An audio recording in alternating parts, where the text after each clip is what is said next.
Hey everybody, I wanted to show you one of my best reference books that I use for making these old Amtrak videos.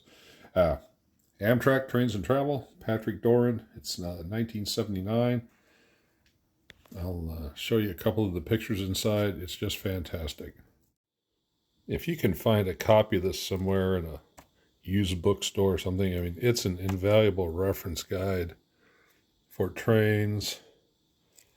It's all black and white, but it talks about different kind of cars, the motive power, and all the stuff that you'd want to know about.